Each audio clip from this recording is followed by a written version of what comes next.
Bonjour, bonsoir à tous. Alors aujourd'hui pour la porte du temps, l'interview, j'ai le plaisir de recevoir Cyril Arnaud. Cyril, bonjour. Pascal.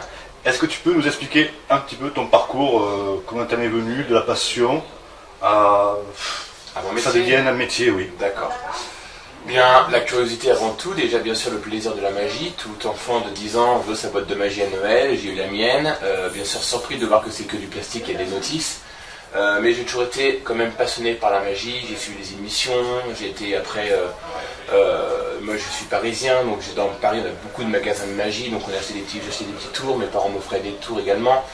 Et puis en fait de là, plus tard en grandissant, je me suis alors orienté sans le savoir vers tout ce qui est magie mentale, divination, prédiction, télépathie. D'accord. Là ensuite j'ai découvert le mentalisme, qui est un peu plus complexe, qui est vraiment sur le développement personnel.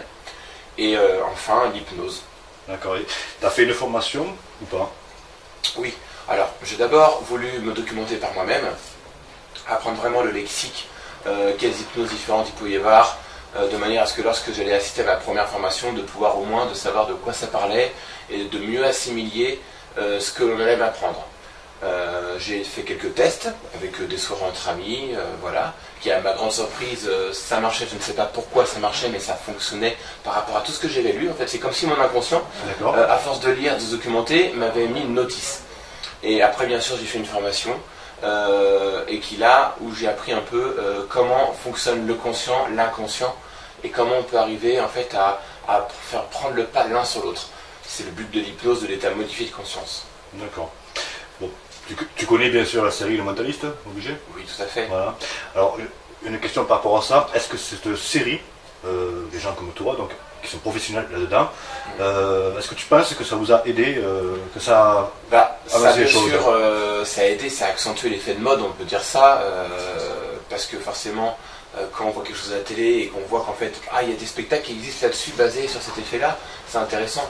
Donc bien sûr, moi je me suis mis un petit peu professionnellement dans cette voie-là, 6-8 mois avant que la série arrive en France. Je la connaissais déjà avant. Dans la série de Mentalisme, c'est vraiment du mentalisme pur qu'il emploie, c'est pas de la magie mentale. Magie mentale, on fait un spectacle, on a des numéros, des jeux de cartes, on a des livres, on a des accessoires, des ustensiles. Grâce à ça, on arrive à proposer les mêmes effets. Le mentaliste, lui, comme dans la série télé, utilise uniquement la psychologie, la suggestion, l'hypnose, la PNL et encore d'autres techniques pour arriver à optimiser le comportement, la communication, bien sûr faire des suggestions, induire, persuader, etc. Et si on t'appelait pour les enquêtes judiciaires, ça te ferait plaisir de participer? Pourquoi pas? C'est pas encore proposé. De toute façon, aujourd'hui, j'ai surtout mon activité qui est liée surtout à l'hypnose de spectacle. D'accord. Mais effectivement, pourquoi pas? Comme dans la série télé, peut-être qu'un jour, les services juridiques et d'enquête utiliseront peut-être des dons de communication pour arriver à savoir qui dit le vrai, qui dit le faux, et comment arriver à voir que tel indice ou que peut-être que telle preuve est à prendre en considération sur une autre voie, on va dire. D'accord. Alors justement, une question qui me revient. On parle d'hypnose, d'accord, de spectacle. Et est-ce que tu peux expliquer aux gens qui vont nous écouter la différence entre l'hypnose de spectacle et l'hypnose thérapeutique? Très bien. En hypnose de spectacle, faut savoir que ce sont des effets, on va dire, plutôt immédiats. Et visuels. Il faut que le public qui soit dans la salle ou de l'autre côté de l'écran puisse comprendre, voir ce qui est en train de se passer. Donc on a très peu de temps pour agir sur nos sujets. Et il faut qu'il se passe des choses que on dise waouh, il se passe quelque chose. Donc ce ne sont pas les mêmes effets qu'en thérapie. En thérapie, sachant que l'hypnose est arrivée depuis déjà très longtemps, depuis l'ancienne Égypte, c'est d'abord un but médical. Ils ont très vite compris, au niveau des Égyptiens, que c'est le cerveau qui contrôle tout. Les douleurs, les sensations, les émotions. Et donc par des gestes, par des regards, des expressions, ils arrivaient à induire une personne pour qu'elle oublie sa douleur, ou son mal-être, ou son malaise. D'accord. Alors en thérapie, on va prendre le temps d'écouter le sujet, de savoir quel est son problème, son mal. On va prendre également le temps de l'analyser afin de savoir vers quel chemin on va pouvoir passer pour que son inconscient prenne le pas sur le conscient et ainsi arriver vers, je ne veux pas dire la guérison parce que ce n'est pas des maladies, mais arriver vers son bien-être tout simplement. D'accord. Alors ensuite, on m'avait posé aussi une question. Existe-t-il des écoles des écoles de formation pour devenir mentaliste? Alors, il y a des écoles, il y a des instituts, il y a plusieurs, bien sûr, il y a plusieurs groupes. Alors, pour devenir mentaliste, c'est un travail qui est assez long sur le temps. J'en connais un, personnellement j'en connais un qui lui a démarré de peut-être avoir 9-10 ans. D'accord. Il a toujours été dedans, à développer son système sensoriel, extrasensoriel, celui des autres, à l'observer, à être très observateur, arriver à trouver le langage, à s'adapter. C'est surtout de la psychologie, de la communication, de la suggestion, de la PNL, comme je l'ai dit tout à l'heure. Maintenant, il y en a d'autres bien sûr en France. Maintenant, en magie mentale, ce sont des numéros de magie qui vont donner l'impression de prédiction, divination, télépathie. D'accord. En hypnose, il y a également bien sûr des instituts de formation. Alors, hypnose de spectacle, en général, on apprend bien sûr tout d'abord l'hypnose classique. Alors avec des balances, on fait balancer le sujet en arrière ou en avant ou sur le côté, puis on arrive à lui faire des catalepsies de bras ou du corps en entier, puis il y a encore d'autres effets qui arrivent, on apprend comment mettre en place, il y a un ordre à respecter. Il y a un ordre à respecter, pourquoi? Pour que l'inconscient soit d'accord, et surtout ne pas sauter un palier, puisque c'est comme un rêve, on a un certain palier, d'accord? En hypnose thérapeutique, là on va prendre plutôt les différents outils et les différentes manières d'hypnotiser pour que le sujet qui soit venu puisse se relaxer, être en confiance, comme en spectacle d'ailleurs, mais surtout qu'on puisse aller au plus profond des choses. En spectacle, l'effet est quasi immédiat, et il va avoir une durée assez rapide dans le temps. C'est-à-dire qu'au bout de 10-15 minutes, si on n'a rien fait, le sujet va plus ou moins, on va devoir lui changer d'effet ou autre, sinon ça va se réveiller, il va sortir de son état modifié. Et les effets auront un très court effet sur eux. En thérapie, on va plutôt aller dans la profondeur.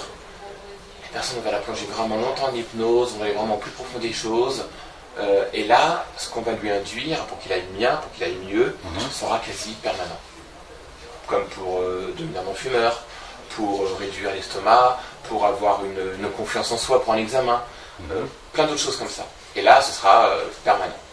Et tu as déjà fait du coaching justement à ce niveau-là ou pas? Le coaching, c'est intéressant comme mot parce qu'aujourd'hui on est très vite coach. En fait, c'est du conseil, on appelle ça du conseil. Alors, ça m'est arrivé bien sûr, quelques fois pour des proches, pour des personnes qu'on m'a présentées, de le faire. Voilà, j'ai fait des inductions pour faire de la mise en confiance en soi, pour un examen, pour un permis de conduire, pour prendre la parole en public. J'en ai fait également pour quelques fois pour faire devenir non-fumeur, mais j'ai pas pris assez le temps de mettre ça en pratique sur du long terme parce que j'ai mes spectacles et j'ai mon activité qui me prend quand même beaucoup de temps. Bien sûr. Mais oui, ça m'arrive de temps en temps de faire un petit peu de conseils et de faire de l'hypnose à but vraiment, on va dire, au développement personnel. En tout cas, je sais pas si tu m'as hypnotisé tout à l'heure, mais là, ça fait un petit moment que je fume pas déjà. Ça commence bien. Parce que le conscient est occupé, donc voilà. Il ne pense plus à fumer. Alors, oui, justement, votre métier, parce qu'il y a plein de jeunes, suite aussi à la série Mentaliste, après la magie, le mentalisme. Donc, ils voudraient réussir là-dedans. Aurais-tu un ou deux conseils à leur donner? Alors, il faut savoir que aujourd'hui, tout le monde peut faire ce qu'il veut. On a de limites que celles qu'on se donne. D'accord. Maintenant, on a bien sûr des prédispositions à faire un métier plutôt qu'un autre, une activité, un loisir plutôt qu'un autre. Il n'y a pas de secret dans chaque discipline, quelle qu'elle soit. C'est bien sûr la motivation, l'envie d'eux. Et bien souvent, c'est parce qu'on aura des obstacles et que malgré les obstacles, on va quand même travailler, essayer de comprendre pourquoi ça ne fonctionne pas, de mettre en place des actions qui font faire que ça va fonctionner, qu'on va dire c'est vraiment ça que je veux faire. Plutôt que je le fais parce que c'est facile et que j'ai plus qu'à claquer les doigts pour que ça marche. D'accord ? Donc il y a bien sûr la motivation. Il y a ensuite, moi j'aime beaucoup utiliser ce mot, l'empathie, parce que en fait, on réussit toujours, surtout dans la magie, dans l'hypnose, tout ce qui est spectacle, c'est pas évident pour une personne qui est dans le public de venir sur scène ou quelqu'un de se prêter à une expérience comme celle-ci. Donc quand on a une personne qu'on ne connaît pas vraiment, que cette personne crée une empathie, un degré de confiance, bah, on a envie de vivre la chose. Et c'est beaucoup plus facile, comme un tour de cartes qu'on va présenter, peu importe. Mais il faut toujours créer, je pense, une certaine alchimie entre les deux personnes, entre le magicien, son sujet ou son spectateur ou son assistant. Quelque part, tu es comédien aussi alors. Il y a bien sûr un comédien, on peut avoir un rôle de comédien. D'ailleurs, quand je me suis mis à la magie étant très jeune, je le suis toujours j'espère, mais On m'a toujours dit, en fait, c'est un ami qui m'a, un des amis qui m'a mis un peu le pied à l'étrier en m'apprenant quelques techniques de magie. Il m'a dit, en fait, un bon magicien, on dit toujours qu'un bon magicien est en fait un comédien dans un rôle de magicien. C'est vrai que quand on regarde un magicien, on a toujours en fait notre manière de parler, notre lexique, notre intonation, notre posture, notre gestuelle. Ouais. On raconte une histoire. Et au travers de cette histoire, il se passe quelque chose de magique, bien sûr. Alors ensuite, comment ça te vient l'inspiration pour faire tes spectacles et surtout pour les renouveler, pour que ça change? Je m'inspire de ma vie déjà, je m'inspire de ce que j'ai pu vivre, de ce que j'ai pu observer, je m'inspire de ce que je vois autour de moi. En fait, comme les comédiens, ils s'inspirent de ce qu'ils voient toute la journée pour créer leur sketch. Eh bien moi c'est la même chose. Je me dis, ce serait amusant si quelqu'un pouvait vivre cette situation-là. Comment je peux l'adapter en spectacle? Ou alors c'est même mieux, c'est les sujets directement qui vont m'inspirer parce que sur scène ils vont avoir des réactions, des expressions. Et par rapport aux expressions et réactions qu'ils vont avoir, je vais dire tiens, pourquoi pas? Pourquoi pas vivre ça? Et hop, on lui fait vivre ce qu'il semble vouloir vraiment vivre. En fait l'inconscient communique tout le temps. À travers les expressions on le voit, le regard, la posture, la respiration. On dit tiens, là on est dans le oui, et la personne a l'impression qu'elle veut aller au-delà de ce qu'on lui propose, on va aller donc plus loin dans les faits. D'accord. Aimerais-tu écrire un livre? Alors, bonne question, on me l'a déjà posée. Aujourd'hui, non. Peut-être que plus tard j'y viendrai, écrire un livre, alors soit sur l'hypnose, la magie, ou autre, sur un parcours de vie, parce que moi je m'intéresse beaucoup à tout ce qui est développement personnel, professionnel. Comme je dis tout à l'heure, on a de limites que celles que l'on se donne. D'accord? Donc en fait, tout est possible dans la vie, à condition de mettre des actions en place. Alors ça peut être sur le professionnel, l'amical, le sentimental, tous les niveaux. Donc pourquoi pas? Un jour, peut-être que je me dirai, tiens, ça m'intéresse, ou peut-être qu'on me proposera, peut-être qu'il y aura un projet qui se mettra en place. Bien sûr. Pour l'instant, aujourd'hui, non. D'accord. Et juste pour te connaître un petit peu plus et pour que le public te connaisse encore mieux, as-tu un film préféré? Un film fétiche? Alors, un film préféré, j'en ai pas un, j'en ai toute une étagère. Si tu devais en donner un. C'est une très bonne question. J'ai la chance, peut-être, je sais pas, d'être en génération 80, donc forcément le film qui m'a le marqué le plus étant enfant, c'était E.T. Alors déjà, un autre monde, vivre deux personnes qui sont d'un monde totalement différent, arrivent à se comprendre, à créer vraiment des choses. Elliot ressent ce que E.T. est en train de vivre. Il y a des choses vraiment très intéressantes. Il y a l'émotion, l'amitié qui est très importante pour moi. J'aime tout ce qui est film aussi en rapport avec le voyage dans le temps. Alors, ce soit des films sérieux ou un peu tirés en comédie. Retour vers le futur, la trilogie, bien sûr. Il y a des films comme Fréquence interdite où on a que des rebondissements de situation qu'on se dit qu'en fait, mais si je change un petit détail de ma vie, il y aura forcément des incidences après. C'est vrai. Et ça, on n'y pense pas assez. L'effet papillon. C'est un effet papillon également, qui est également un autre film avec Ashton Kutcher. Tout à fait. Qui est vraiment un très bon film. En fait, et en fait, on se dit, mince, si dans ma journée, je fais tout ce que j'ai à faire, à dire, bon, au moins, je ne regretterai pas, parce qu'on ne peut pas revenir en arrière, bien sûr. On n'a pas de machine à voyager dans le temps encore aujourd'hui. Donc, autant faire ce qu'on a à faire et à dire lorsqu'on a envie, et au moins, on n'a pas de regrets, et au moins, c'est nous on va dire, qui construisons notre futur par rapport à notre présent. D'accord. Est-ce que tu penses qu'un jour, tu pourrais arriver à changer de cap et passer de l'hypnose au spectacle, d'accord, expérimentalisme, et passer à l'hypnose thérapeutique?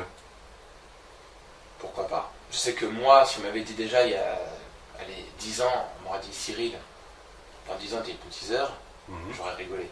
Ouais. Donc pourquoi pas? Mais bon, pour l'instant, je sais que le spectacle m'a toujours intéressé depuis que je suis tout petit. Que ce soit sur scène, ou que ce soit la préparation, ou l'organisation, ça m'a toujours vraiment porté à cœur. Donc, je pense que je suis quand même parti sur le spectacle, en tout cas dans ce domaine-là, sur encore, j'espère pour moi, encore quelques années. Après, on verra pourquoi pas l'un ou l'autre, ou pourquoi pas les deux. À titre de curiosité, bon, imaginons que tu ferais de l'hypnose thérapeutique, bon, tu t'y connais quand même, c'est ton métier, à part que c'est du spectacle, mais penses-tu qu'on peut essayer de déprogrammer, programmer quelqu'un qui serait psychotique? J'ai pas étudié ces cas-là. Alors, en cas de psychotique, on ne peut pas dire programmer, déprogrammer, parce qu'en fait, une personne qui va être psychotique, c'est comme si elle avait déjà un programme en elle. C'est-à-dire qu'en fait, cette personne-là, elle a certainement un vécu ou une histoire à elle qui fait que elle est devenue comme ça. Donc, elle s'est auto-programmée. Donc, en fait, on va plutôt dire que je pense qu'il faudrait arriver à déprogrammer ce programme, on va dire, malfaisant pour elles. Et souvent, les personnes ne se rendent pas compte qu'elles sont dans cet état-là, pour arriver à lui mettre un programme bienveillant, mais qu'il soit toujours en accord avec son inconscient. Parce qu'on a tous nos valeurs, nos croyances, qu'elles soient limitantes ou pas.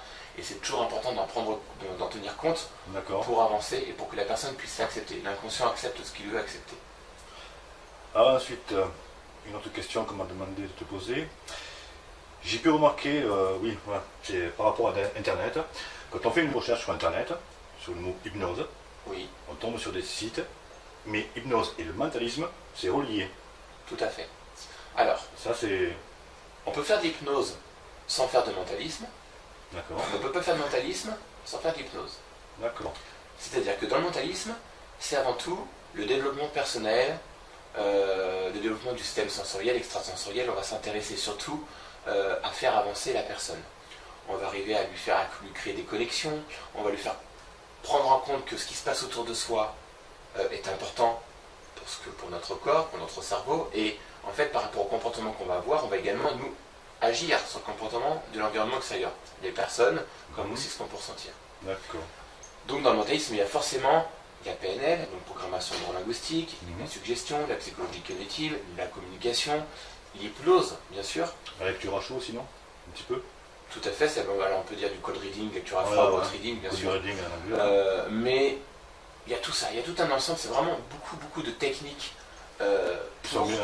pour pouvoir se prétendre mentaliste. Voilà. D'accord. Je parle bien sûr du mentalisme, je ne parle pas des magiciens mentaux qui eux font des spectacles qui présentent des effets comme s'ils étaient mentalistes. Non, nous, les magiciens mentaux, parce que je fais également de la magie mentale, on utilise des accessoires, des techniques de présentation ou autres, et on produit l'effet de divination, prédiction télépathique. Les mentalistes, eux, comme ils sont très ouverts sur tout ce qui est communication, psychologie, PNL, etc., on peut arriver on se synchronise sur la personne, sur le sujet, et comme on s'est synchronisé, on s'est calibré un peu, on peut arriver à l'induire, à lui suggérer des choses. D'accord.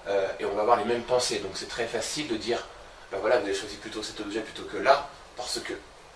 Voilà. C'est deux techniques totalement différentes. Voilà. Et tes capacités, est-ce que dans la vie de tous les jours, ça te sert? Alors, ça peut servir dans la vie de tous les jours. Je ne sais pas si moi je m'en sers par réflexe ou comme cela, mais oui, bien sûr, on peut très bien, quand on achète un produit, on peut toujours dire, négocier quand on achète une voiture par exemple. On peut toujours utiliser ça pour faire une remise commerciale par rapport aux commerçants qui nous vendent le produit. On peut très bien aussi utiliser autour d'une discussion entre amis. Moi je m'amuse de temps en temps avec des petits jeux comme cela, à essayer de faire dire un mot, de faire créer un geste. Voilà, on peut dans la vie de tous les jours, bien sûr, orienter la pensée, la gestuelle d'une personne. Je suppose que ça t'amuse. Oui, après il faut toujours le faire bien sûr dans un rôle bienveillant pour la personne. Bien sûr. Surtout si c'est un ami, si les amis sont très rares, ce sera dommage de perdre. Oui, c'est clair. Mais même en spectacle, c'est toujours important. Bien sûr, les sujets vivent des choses, on va dire, amusantes pour le public, parce que oui, la personne elle est sur chaise, elle vit quelque chose alors qu'elle se croit ailleurs. Mais en attendant, il faut que la personne vive quelque chose de bienveillant pour elle. Je pense que c'est important. C'est comme ça que le public dise, ah maman, j'aurais bien voulu monter à sa place finalement. Mais voilà, mais au moins t'apportes du bonheur. Aussi, bien sûr. C'est ça qui est important. Alors ensuite, as-tu des anecdotes au niveau des spectacles? Alors des anecdotes amusantes ou moins amusantes? Oui, j'en ai plein. J'en ai une qui me vient comme ça. C'était mon premier spectacle d'hypnose. Donc c'était encore l'hypnose classique à l'époque, donc je mettais un petit peu de temps à programmer vraiment les personnes. Donc je préférais prendre plus de temps et assurer le show plutôt que d'y aller trop vite. Donc j'y allais vraiment avec le protocole classique. Et j'ai un sujet, d'ailleurs j'ai gardé contact parce que c'est un sujet qui habite dans la région dans laquelle je vis et qui est très sympathique. Et puis c'est toujours bon d'avoir des bons sujets avec nous. Et en fait il avait vraiment le comportement... Il vivait ce qu'on lui donnait. En fait, à un moment donné, c'était un effet où il pouvait boire la boisson de son choix. Il n'avait rien dans les mains. Il avait vraiment son petit verre, il faisait tourner des glaçons, il buvait. Et encore une fois, je disais bien, il n'avait rien du tout dans les mains, les sujets. Il vivait vraiment l'induction, la suggestion, en fait. Et c'était vraiment très sympathique à voir et à vivre, parce que je me disais, d'un côté, je suis l'hypnotiseur, mais en même temps je suis spectateur. Et c'est arrivé à mon premier spectacle, et du coup, c'est ça qui est intéressant. C'est qu'en fait, il ne faut pas que j'oublie qu'il y a un échange qui se crée entre les sujets sur scène, l'hypnotiseur et le public. Et je pense que c'est une expérience qui se passe à 3 personnes en fait. Voilà, faut pas oublier. Faut pas oublier que le public est là, il a besoin qu'on lui explique ce qui est en train de se passer, il a besoin il voit bien sûr, mais il a besoin de comprendre pourquoi. Et en même temps, il y a des réactions du sujet à prendre en compte. Et de créer comme ça, il y a un mouvement qui va être entre nous 3. D'accord. Je pense que c'est comme si on vivait quelque chose tous ensemble. Et ça, c'est important. Et on se retrouve dans un instant pour des expériences. Dans la magie mentale, on utilise des accessoires, des techniques de présentation ou autres, et on produit l'effet de divination, prédiction télépathique. Les mentalistes, eux, comme ils sont très ouverts sur tout ce qui est communication, psychologie, PNL, etc., on peut arriver on se synchronise sur la personne, sur le sujet, et comme on s'est synchronisé, on s'est calibré un peu, on peut arriver à l'induire, à lui suggérer des choses. D'accord. Et on va avoir les mêmes pensées, donc c'est très facile de dire, ben voilà, vous avez choisi plutôt cet objet plutôt que là, parce que. Voilà. C'est 2 techniques totalement différentes. Voilà. Et tes capacités, est-ce que dans la vie de tous les jours, ça te sert? Alors, ça peut servir dans la vie de tous les jours. Je ne sais pas si moi je m'en sers par réflexe ou comme cela, mais oui, bien sûr, on peut très bien, quand on achète un produit, on peut toujours dire, négocier quand on achète une voiture par exemple. On peut toujours utiliser ça pour faire une remise commerciale par rapport aux commerçants qui nous vendent le produit. On peut très bien aussi utiliser autour d'une discussion entre amis. Moi je m'amuse de temps en temps avec des petits jeux comme cela, à essayer de faire dire un mot, de faire créer un geste. Voilà, on peut dans la vie de tous les jours, bien sûr, orienter la pensée, la gestuelle d'une personne. Je suppose que ça t'amuse. Oui, après il faut toujours le faire bien sûr dans un rôle bienveillant pour la personne. Oui, bien sûr. Surtout si c'est un ami, si les amis sont très rares, ce sera dommage de perdre. Oui, c'est clair. Mais même en spectacle, c'est toujours important. Bien sûr, les sujets vivent des choses, on va dire, amusantes pour le public, parce que oui, la personne est sur chaise, elle vit quelque chose alors qu'elle se croit ailleurs. Mais en attendant, il faut que la personne vive quelque chose de bienveillant pour elle. Je pense que c'est important. C'est comme ça que le public dise, ah mon mince, j'aurais bien voulu monter à sa place finalement. Mais voilà, mais au moins t'apportes du bonheur. Aussi, bien sûr. C'est ça qui est important. Alors ensuite, as-tu des anecdotes au niveau de tes spectacles? Alors des anecdotes amusantes ou moins amusantes? Oui, j'en ai plein. J'en ai une qui me vient comme ça. C'était mon premier spectacle d'hypnose. Donc c'était encore l'hypnose classique à l'époque, donc je mettais un petit peu de temps à programmer vraiment les personnes. Donc je préférais prendre plus de temps et assurer le show plutôt que d'y aller trop vite. Donc j'y allais vraiment avec le protocole classique. Et j'ai un sujet, d'ailleurs j'ai gardé contact parce que c'est un sujet qui habite dans la région dans laquelle je vis et qui est très sympathique. Et puis c'est toujours bon d'avoir des bons sujets avec nous. Et en fait il avait vraiment le comportement, il vivait ce qu'on lui donnait. En fait à un moment donné c'était un effet où il pouvait boire la boisson de son choix. Il n'avait rien dans les mains.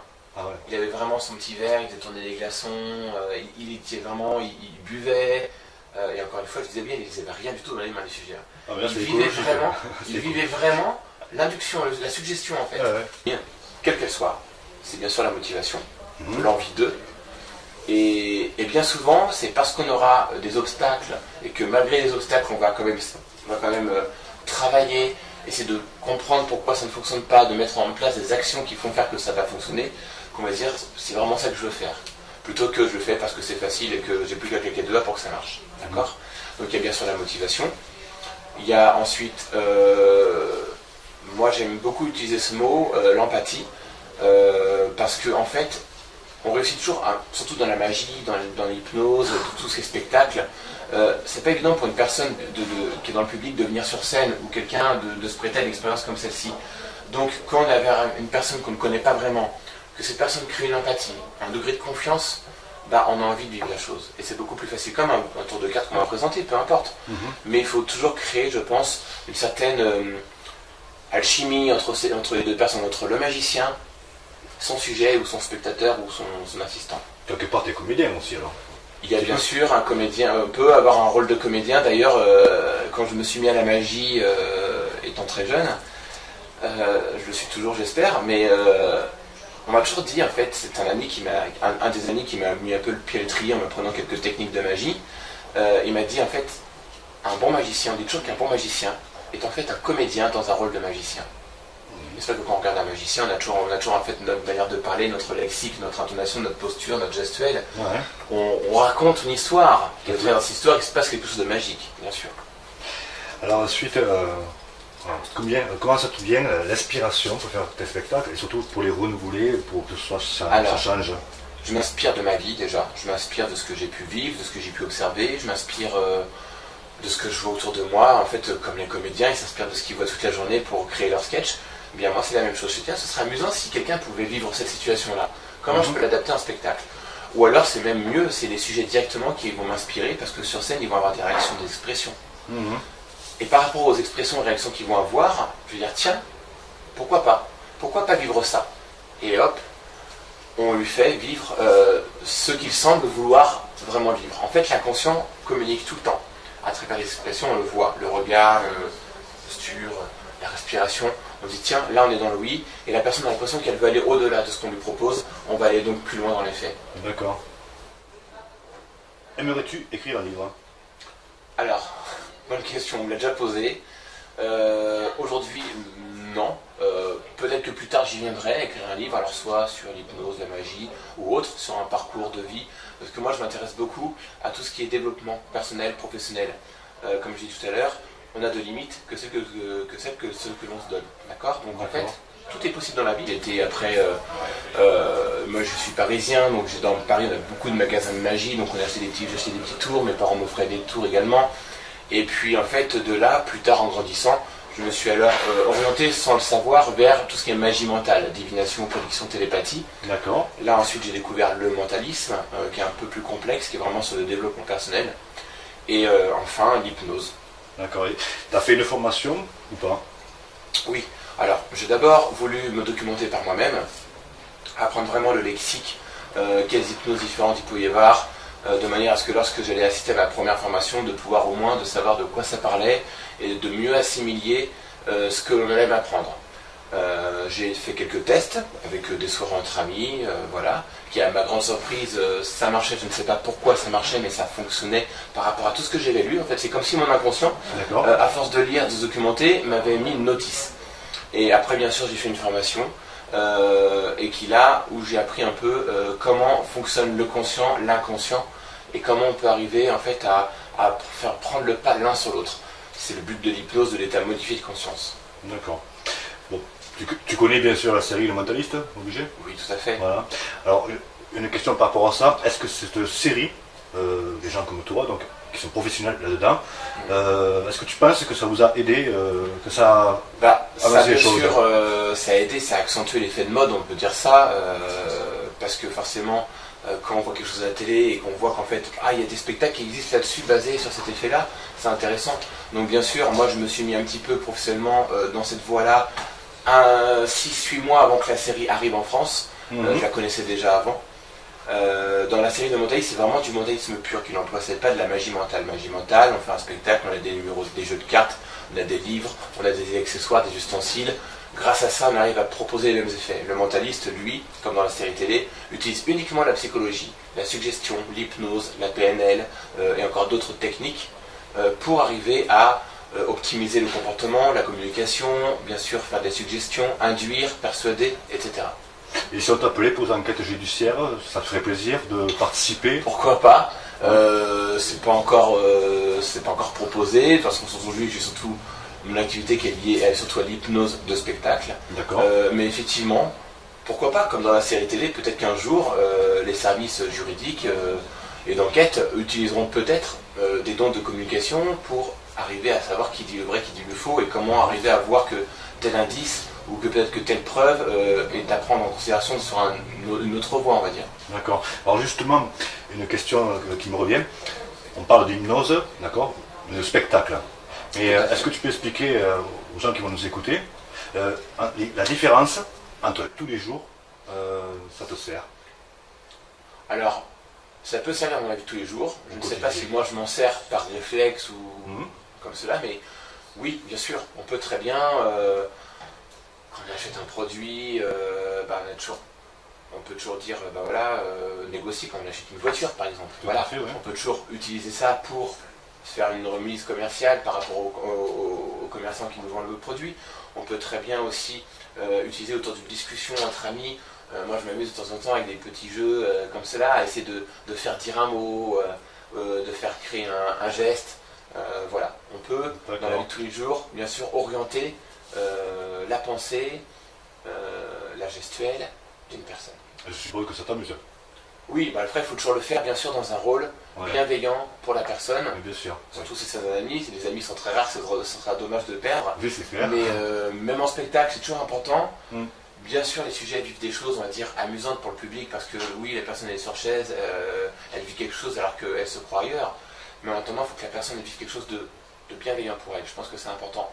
C'est comme ça que le public dise « Ah maman, j'aurais bien voulu monter à sa place finalement. » Mais voilà, mais au moins t'apportes du bonheur. Aussi, bien C'est sûr. ça qui est important. Alors ensuite, as-tu des anecdotes au niveau de tes spectacles? Alors des anecdotes amusantes ou moins amusantes? Oui, j'en ai plein. J'en ai une qui me vient comme ça. C'était mon premier spectacle d'hypnose. Donc c'était encore l'hypnose classique à l'époque, donc je mettais un petit peu de temps à programmer vraiment les personnes. Donc je préférais prendre plus de temps et assurer le show plutôt que d'y aller trop vite. Donc j'y allais vraiment avec le protocole classique. Et j'ai un sujet, d'ailleurs j'ai gardé contact parce que c'est un sujet qui habite dans la région dans laquelle je vis et qui est très sympathique. Et puis c'est toujours bon d'avoir des bons sujets avec nous. Et en fait il avait vraiment le comportement... il vivait ce qu'on lui donnait. En fait, à un moment donné, c'était un effet où il pouvait boire la boisson de son choix. Il n'avait rien dans les mains. Ah ouais. Il avait vraiment son petit verre, il détournait les glaçons, il buvait. Et encore une fois, je disais bien, il n'avait rien du tout dans les mains, les sujets. Ah, Il vivait vraiment l'induction, la suggestion en fait. Ah ouais. C'était vraiment très sympathique à voir et à vivre parce que je me disais, d'un côté, je suis l'hypnotiseur, mais en même temps, je suis le spectateur. Et c'est arrivé à mon premier spectacle et du coup, c'est ça qui est intéressant. C'est qu'en fait, il ne faut pas que j'oublie qu'il y a un échange qui se crée entre les sujets sur scène, l'hypnotiseur et le public. Et je pense que c'est une expérience qui se passe à 3 personnes en fait. Voilà, faut pas oublier. Faut pas oublier que le public est là, il a besoin qu'on lui explique ce qui est en train de se passer, il a besoin qu'il voit bien sûr, mais il a besoin de comprendre pourquoi. Et en même temps, il y a des réactions du sujet à prendre en compte et de créer comme ça et modifier de conscience. D'accord. Bon. Tu connais bien sûr la série Le Mentaliste, obligé? Oui, tout à fait. Voilà. Alors, une question par rapport à ça. Est-ce que cette série, des gens comme toi, donc, qui sont professionnels là-dedans, est-ce que tu penses que ça vous a aidé, que ça a avancé les choses? Bien sûr, ça a aidé, ça a accentué l'effet de mode, on peut dire ça, parce que forcément, quand on voit quelque chose à la télé et qu'on voit qu'en fait, il y a des spectacles qui existent là-dessus basés sur cet effet-là, c'est intéressant. Donc bien sûr, moi je me suis mis un petit peu professionnellement dans cette voie-là, 6-8 mois avant que la série arrive en France. Je la connaissais déjà avant. Dans la série de Mentaliste, c'est vraiment du mentalisme pur qu'il emploie, c'est pas de la magie mentale. Magie mentale, on fait un spectacle, on a des numéros, des jeux de cartes, on a des livres, on a des accessoires, des ustensiles. Grâce à ça, on arrive à proposer les mêmes effets. Le mentaliste, lui, comme dans la série télé, utilise uniquement la psychologie, la suggestion, l'hypnose, la PNL et encore d'autres techniques pour arriver à optimiser le comportement, la communication, bien sûr faire des suggestions, induire, persuader, etc. Et si on t'appelait pour une enquête judiciaire, ça te ferait plaisir de participer? Pourquoi pas? C'est pas encore proposé. De toute façon, aujourd'hui, j'ai surtout mon activité qui est liée surtout à l'hypnose de spectacle. D'accord. Mais effectivement, pourquoi pas? Comme dans la série télé, peut-être qu'un jour, les services juridiques et d'enquête utiliseront peut-être des dons de communication pour arriver à savoir qui dit le vrai, qui dit le faux, et comment arriver à voir que tel indice ou que peut-être que telle preuve est à prendre en considération sur une autre voie, on va dire. D'accord. Alors justement, une question qui me revient. On parle d'hypnose, d'accord, de spectacle. Et est-ce que tu peux expliquer aux gens qui vont nous écouter la différence entre l'hypnose de spectacle et l'hypnose thérapeutique? Très bien. En hypnose de spectacle, faut savoir que ce sont des effets, on va dire, plutôt immédiats. Et visuel, il faut que le public qui soit dans la salle ou de l'autre côté de l'écran puisse comprendre, voir ce qui est en train de se passer. Donc on a très peu de temps pour agir sur nos sujets et il faut qu'il se passe des choses que l'on dise waouh, il se passe quelque chose. Donc ce ne sont pas les mêmes effets qu'en thérapie. En thérapie, sachant que l'hypnose est arrivée depuis déjà très longtemps, depuis l'ancienne Égypte, c'est d'abord un but médical. Ils ont très vite compris, au niveau des Égyptiens, que c'est le cerveau qui contrôle tout, les douleurs, les sensations, les émotions. Et donc par des gestes, par des regards, des expressions, ils arrivaient à induire une personne pour qu'elle oublie sa douleur, ou son mal-être, ou son malaise. D'accord. Alors en thérapie, on va prendre le temps d'écouter le sujet, de savoir quel est son problème, son mal. On va prendre également le temps de l'analyser afin de savoir vers quel chemin on va pouvoir passer pour que son inconscient prenne le pas sur le conscient et ainsi arriver vers, je ne veux pas dire la guérison parce que ce n'est pas des maladies, mais arriver vers son bien-être tout simplement. D'accord. Alors ensuite, on m'avait posé aussi